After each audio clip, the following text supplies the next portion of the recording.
So here's some more war propaganda for you.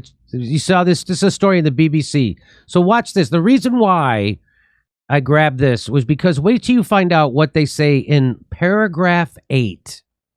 Okay? So the headline here is Cholera in Mariupol, ruined city at risk of major cholera outbreak. That's a headline in the BBC. Their city has been ruined by Putin. And now they're going to have cholera. I mean, that's what it says. It says cholera in Mariupol. The Ukrainian port city of Mariupol, all but destroyed by weeks of shelling and now under Russian control, is at risk of major cholera outbreak, the UK Defense Ministry says. Much of the city's infrastructure is damaged or destroyed, and water has mixed with sewage, according to the UN. Cholera is usually caught by eating or drinking contaminated food or water and is closely linked to poor sanitation. There have been outbreaks of the disease in Mariupol before, and isolated cases have been reported this past month.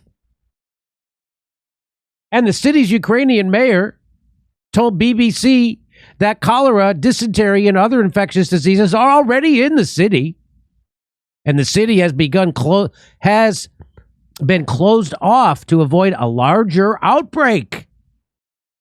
Let's get to you ready for paragraph 8? Yeah. Here comes paragraph 8. The claims cannot be verified by the BBC. Are you fucking... Wow. Are you fucking kidding me?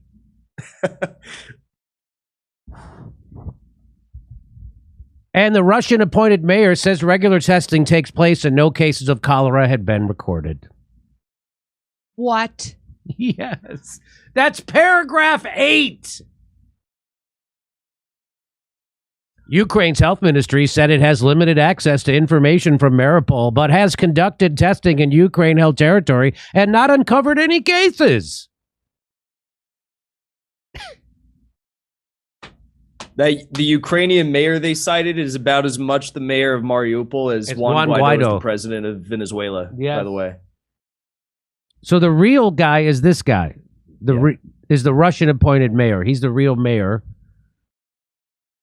Earlier this week, the UN said that water had mixed with sewage in Mariupol, increasing the risk of cholera outbreak. The Red Cross has warned that the destruction to sanitation infrastructure had set the ground for a spread of the waterborne diseases. This is amazing. Cholera is caused by a bacterium. The spread of cholera is closely linked to blah, blah, blah, blah, blah. In April, the Ukrainian mayor said more than 10,000 civilians had already died. The battle raged for several more weeks after that, suggesting the death toll could be far higher. Earlier this week, the Mariupol City Council warned that a cholera outbreak could kill tens of thousands of people. This is further down from paragraph 8. They're still doing it. Listing a number of factors that could lead to an explosive epidemic. If true, this is a big deal. Yeah, if true. This is a big deal. If not. What's incredible is the Russians and the people in the Donbas have been sending in thousands of workers to go and rebuild infrastructure that was destroyed by the Azov Nazis in Mariupol. I don't see the BBC doing any stories on that. That's weird that they wouldn't cover that. They will cover this. They, Russians, destroyed our infectious disease hospital with all the equipment and killed the doctors.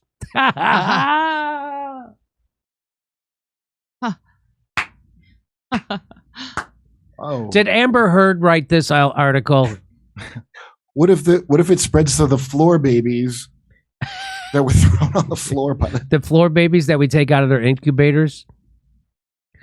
Bodies lying under piles of rubble and mountains of uncollected rubbish is not the image of Mariupol the Russian-appointed authorities want to portray. They prefer to describe it as a city returning to normal life, posting pictures on social media of children returning to classrooms and lorries collecting rubbish. So if you see those pictures, it's not real. That's what they're trying to make you think. So if you see things, life in Mariupol getting back to normal, they have propaganda to make you think it's not. But much of the city still lies in ruins, and an outbreak of cholera or any other infectious disease would be a further huge challenge for the estimated 100,000 people still living there after the horror of the last few months. That's Are there called Nazis prop. there? That's called. Are there Nazis there? That's called prop. Who was the person who wrote this? Let's see. Is their name on the thing? No. There you go. Wow. Nice job, BBC. That's some fantastic propaganda. That is called pro-war propaganda, ladies and gentlemen, getting you to hate your enemies so you'll be in favor of more money and more lives being spent to fight this stupid war. Is that common to have no name on it? No. I don't. Maybe we missed it. Maybe it was a little lower, and we didn't clip it. There you That's go. how articles were in the Awaken Watchtower as Jehovah's Witness. There would be no authors of it, because it wasn't like. Really? Yeah, but maybe if it's cut off, then People don't know Kurt came from the Jehovah's Witness cult, ladies and gentlemen.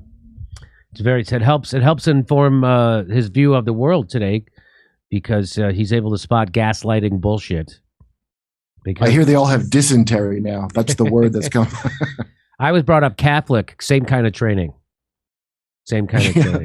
Here, we're doing stand-up comedy in Los Angeles on June 11th, and then we're going to Chicago, Sacramento, and San Diego on July 16th for the taping of my new special. Go to jimmydorecomedy.com for a link for all tickets. See you there.